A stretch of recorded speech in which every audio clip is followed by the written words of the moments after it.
आज हम बात करेंगे एनसीईआरटी 7.1 के सॉल्यूशन की। इस एक्सरसाइज में दो टाइप का क्वेश्चन है। पहला टाइप जो क्वेश्चन है आपका वह 1 से लेकर के 5 तक है और दूसरा जो टाइप है वो है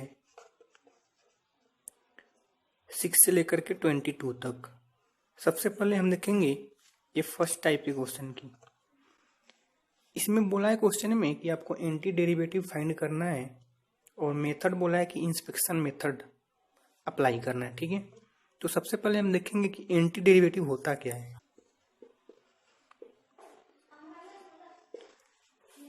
ये दो वर्ड से मिलके बना हुआ है, एक तो है एंटी और दूसरा है डेरिवेटिव। डेरिवेटिव हमको पता है। इस एग्जांपल में दूं एक कि आपको अगर डेरिवेटिव फाइंड करना है, एक फंक्शन है साइन एक्स। साइन एक्स है, इसका डेरिवेटिव क्या होगा? देखो तो डेरिवेटिव ऑफ साइन एक्स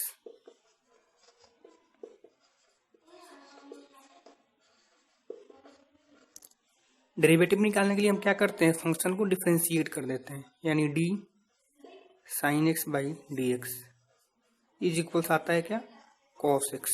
ठीक है, तो कह सकते हैं कि डेरिवेटिव क्या हुआ, साइन एक्स का कॉस एक्स आया है ना। अगर हम बात करें एंटी डेरिवेटिव का मतलब, तो यहां कह सकते हैं कि एंटी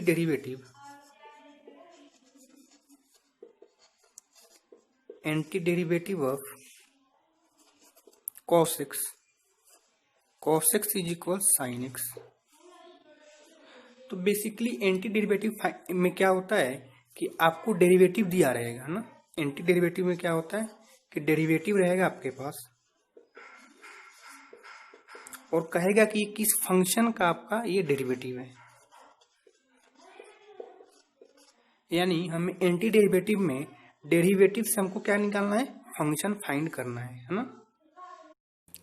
जैसा कि मैंने आपको बताया कि एंटी डेरिवेटिव में क्या करते हैं हम लोग कि डेरिवेटिव से हम लोग फंक्शन फाइंड करते हैं। डेरिवेटिव से फंक्शन फाइंड करते हैं। इसे फाइंड करने का दो तरीका है हमारे पास। एक तो पहला जो मेथड होता है वो क्या है, इंस्पेक्शन मेथड।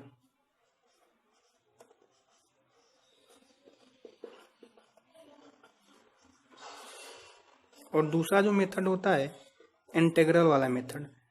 इसमें क्या करते हैं हम लोग, ये एक्सरसाइज जो है उसमें 1 से लेकर के 5 तक जो आपका क्वेश्चन है, 1 से लेकर के 5 तक जो क्वेश्चन है उसको बोला है कि इंस्पेक्शन मेथड से निकालिए। और बाकी जो रेस्ट क्वेश्चन है 6 से लेकर के 22 तक उसमें बोला है कि आपको इंटीग्रल मेथड से इसको निकालना है। अगर बात करें इंस्पेक्शन मेथड से, तो ये मेथड, इस मेथड से हम सारे क्वेश्चन का आंसर नहीं निकाल सकते हैं। कुछ आसान जो क्वेश्चन होता है उससे निकल जाता है। बट ये जो दूसरा वाला जो मेथड है, इसमें कोई भी क्वेश्चन हो इस मेथड से हम लोग सॉल्व कर सकते हैं। क्योंकि आपको एग्जाम क्वेश्चन ये एक्सरसाइज में दिया हुआ 5 क्वेश्चन, वो भी इंस्पेक्शन मेथड से, तो हम लोग इसको सबसे पहले देखेंगे। और ये इसमें इंपॉर्टेंट बात ये है कि आपके एग्जाम में नहीं आता है ये वाला मेथड अप्लाई करने के लिए, है ना। एग्जाम में नहीं लिखा रहता है कि आपको इंस्पेक्शन मेथड से इसको सॉल्व करना है। ये मेथड बेसिकली बहुत कम यूज होता है। ठीक है, तो सबसे पहले हम देखते हैं क्वेश्चन एक एक करके। हमारा फर्स्ट क्वेश्चन है साइन 2x। हमें साइन 2x का एंटी डेरिवेटिव फाइंड करना है। तो हमें ये सोचना होगा कि साइन 2x किस फंक्शन का डेरिवेटिव है। तो सबसे पहले क्या करेंगे, हम उस फंक्शन को सोचेंगे कि जिस फंक्शन को हम डिफरेंशिएट करें तो साइन 2x आएगा। हमें पता है कि साइन जो होता है कॉस का डेरिवेटिव होता है। ठीक है, तो यहाँ हम लिखेंगे क्या, कॉस, और ये 2x है तो 2x कर देना यहाँ पे। अब देखो इसको डिफरेंशिएट करो तो क्या आएगा, कॉस 2x को डिफरेंशिएट करो, चेन रूल लगाओ। तो कैसे करते हैं हम, cos 2x by D 2x into D 2x by d x क्या आएगा। देखो कॉस 2x का हमें पता है क्या आता है, माइनस साइन 2x, और ये 2x का कितना होगा डिफरेंशिएशन 2 होगा। मैं यहाँ 2 लिख देता हूँ। यानी आया हमारा D by d x cos 2x का डेरिवेटिव हमने निकाल लिया। अब देखो हमें क्या फाइंड करना है, साइन 2x है ना, तो इस साइन 2x को RHS में रखो, बाकी जो भी टर्म इसके साथ है उसको LHS में लाएंगे। इसके साथ ये 2 है, ये क्या है इसके प्रोडक्ट में, तो इसको जब लाएंगे इधर तो ये क्या हो जाएगा, डिवाइड में आ जाएगा। तो इसको ऐसे लिख सकते हैं -1/2 d by d x cos 2x is equals sine 2x। इसको हम ऐसे लिख सकते हैं d by d x -1/2 cos 2x is equals sine 2x। हमारा फंक्शन मिल चुका है। वो फंक्शन क्या होगा, तो फंक्शन होगा -1/2 कॉस 2x, जिसको डिफरेंशिएट करेंगे तो मिलेगा हमको साइन 2x। तो यहाँ लिख देंगे hence anti derivative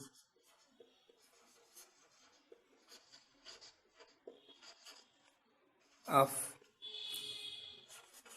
sign 2x is equals क्या होगा, ये -1/2 कॉस 2x, और यह है आपका आंसर।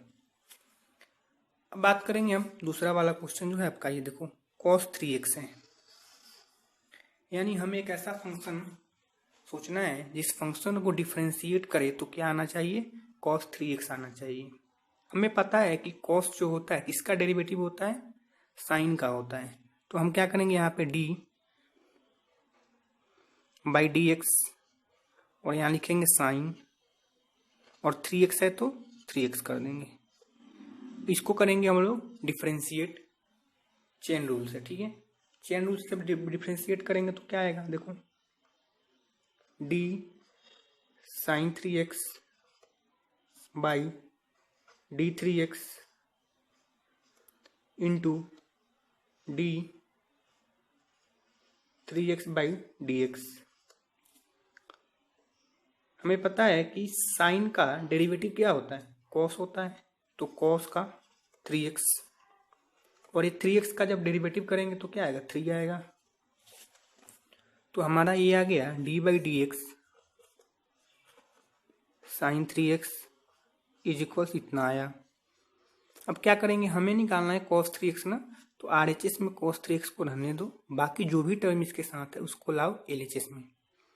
तो देखो ये 1/3 हो जाएगा d by d x sine 3x is equals cos 3x। इसको ऐसे लिख सकते हैं हम d by d x 1/3 sine 3x is equals cos 3x। अब यहाँ हेंस करके क्या लिखेंगे हम, एंटी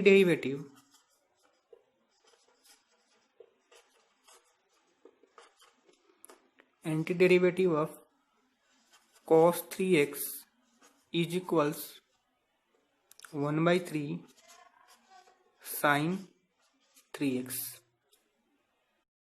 नेक्स्ट क्वेश्चन है हमारा 3rd नंबर e⁻3x। इसका एंटी डेरिवेटिव फाइंड करना है। तो फिर वैसे ही क्या करेंगे, हम फंक्शन सोचेंगे कि जिस फंक्शन को डिफरेंशिएट करे तो क्या आना चाहिए, e⁻3x। हमें पता है कि e⁻x का डेरिवेटिव e⁻x ही होता है, तो हम क्या लिख देंगे यहाँ पे e⁻3x। इसको अब डिफरेंशिएट करेंगे हम चेन रूल से। चेन रूल कैसे लगाएंगे, D e⁻3x by d 3x into d 3x by d x. अब क्या लिख सकते हैं इसको, देखो डी बाई डी एक्स, ये e⁻3x है, इज इक्वल्स, जैसे मैंने बताया कि e⁻x है तो e⁻x ही होता है, तो यहाँ e⁻3x का e⁻3x, और ये 3x का करेंगे तो क्या आएगा, 3 आएगा, है ना। देखो हमें क्या फाइंड करना, e⁻3x ये है ना, तो RHS में इसको रखो, बाकी जो भी टर्म इसके साथ है उसको LHS में लाओ, तो क्या होगा 1/3 d by d x e⁻3x 3x is equals e to the power 3x। इसको ऐसे लिख सकते हैं हम d by d x 1/3 e to the power 3x is equals e to the power 3x।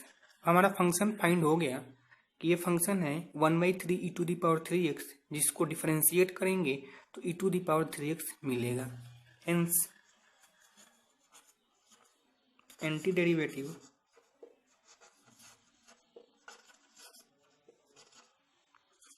Of e to the power 3x is equals 1/3 e to the power 3x। अब देखते हैं next question, fourth number में दिया हुआ x plus b का whole square है। तो हमें किस फंक्शन को डिफरेंशिएट करेंगे कि ये आएगा। देखो सबसे पहले यहाँ क्या पावर इसका 2 है ना, तो हम समझ सकते हैं यहाँ देखो जैसे कि हम D x cube by d x करते हैं तो क्या आता है एक्स स्क्वायर आता है ना। यानी एक्स स्क्वायर मंगाने के लिए यहाँ पावर क्या होना चाहिए 3 होना चाहिए। अगर पावर 3 को डिफरेंशिएट करेंगे तो पावर 2 आएगा।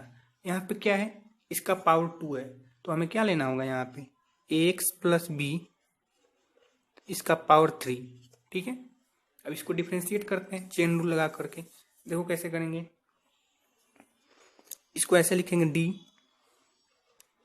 एक्स प्लस बी का whole cube by d x plus b into d x plus b by d x. इसको ऐसे लिख सकते हैं आप d by d x plus b का होल क्यूब इज इक्वल्स, इसको जब डिफरेंशिएट करेंगे तो क्या होगा पावर आगे आएगा यानी 3 एक्स प्लस बी पावर इसका 2 इंटू ये क्या होगा देखो तो एक्स प्लस बी का क्या होगा ए होगा और बी का 0 होगा। इसको हम ऐसे लिख सकते हैं अब d by d x plus b का होल क्यूब इज इक्वल्स ये हो गया 3 एक्स प्लस बी का होल स्क्वायर। इसमें मल्टीप्लाई करेंगे ए से तो क्या हो जाएगा ए हो जाएगा, और दूसरा टर्म जो होगा क्या होगा ये 0 से मल्टीप्लाई करेंगे तो यहाँ 0 हो जाएगा है ना। तो अब देखो तुम हमें क्या चाहिए था ए एक्स प्लस बी का होल स्क्वायर, तो इसको रखो RHS में, बाकी टर्म जो भी है इसके साथ यानी ये 3 और ये a इसको लाएंगे LHS में, तो इधर डिवाइड में हो जाएगा 1/3a d by d x plus B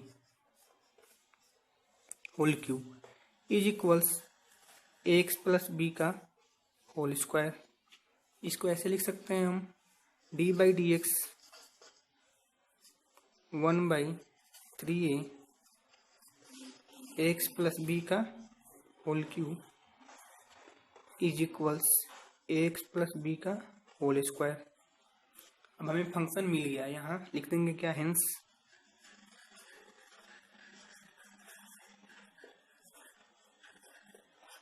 anti derivative of x plus b का whole square is equals 1/3 x plus b का होल क्यूब, और ये रहा आपका इसका आंसर। पांचवा क्वेश्चन ये है क्या है sine 2x minus 4 e to the power 3x। इसको क्या करते हैं सबसे पहले देखो यहाँ दो फंक्शन है, एक तो ये फंक्शन है और एक ये है। पहले दोनों का अलग अलग हम एंटी डेरिवेटिव फाइंड करेंगे और फिर क्या करेंगे लाके इसमें डाल देंगे, इसको 1 मान लो। सबसे पहले इसका एंटी डेरिवेटिव फाइंड करते हैं साइन 2x का। देखो तो क्या आएगा, हमें पता है कि साइन जो होता है किसका डेरिवेटिव होता है, साइन किसका होता है कॉस का होता है। ठीक है, तो सबसे पहले निकालो इसका साइन 2x का। ठीक है, तो क्या करेंगे D cos 2x by d x is equals क्या होगा, इसको डिफरेंशिएट करो तो क्या होगा कॉस 2x का D cos 2x by D 2x into D 2x by d x. क्या आएगा देखो, कॉस 2x का कितना आता है, कॉस का आता है माइनस साइन 2x, और यहाँ 2x है तो 2x का 2। देखो इसको ऐसे लिखो, D cos x by d x. इस 2 को इधर लाओ तो क्या हो जाएगा, -1/2 d by d x cos 2x is equals sine 2x। ठीक है, यानी या इसको और स्टेप बढ़ा देंगे तो क्या लिखेंगे, d by d x -1/2 cos 2x is equals sine 2x। हमें साइन 2x का डेरिवेटिव मिल गया, ये होगा। ठीक है, एक और टर्म था हमारे पास, क्या था, e⁻3x। इसको भी निकाल लेते हैं। क्या निकालेंगे, e⁻3x का डेरिवेटिव। तो क्या होगा, हमें पता है कि e⁻x का डिफरेंशिएशन क्या होता है, e⁻x ही होता है। तो यहाँ लिखेंगे क्या, D by d x e⁻3x is equals, इसको डिफरेंशिएट करेंगे तो क्या होगा, चेन रूल लगाकर इसको डिफरेंशिएट कर देंगे। ठीक है, देखो क्या आएगा, D e⁻3x by d x, sorry D 3x into d 3x by d x.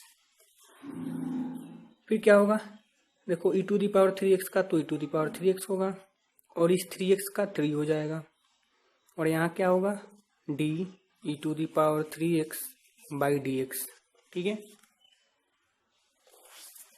अब क्या करेंगे, इस 3 को इधर लाओ तो 1/3 d by d x e⁻3x is equals e⁻3x। इसको ऐसे लिख सकते हैं, d by d x 1/3 e⁻3x is equals e⁻3x। हमें दोनों फंक्शन का एंटी डेरिवेटिव मिल गया, e⁻3x का ये होगा और साइन 2x का ये होगा। ठीक है, तो यहाँ हम कर देंगे क्या, फ्रॉम इक्वेशन 1, इक्वेशन में दोनों वैल्यू पुट कर देंगे। फ्रॉम इक्वेशन 1, क्या इक्वेशन 1 में देखो तो साइन 2x की जगह पर क्या लिखेंगे, साइन 2x की जगह पर लिख देंगे -1/2 cos 2x और -4, और e⁻3x की जगह पर क्या लिखेंगे, 1/3 e⁻3x, और ये रहा आपका आंसर।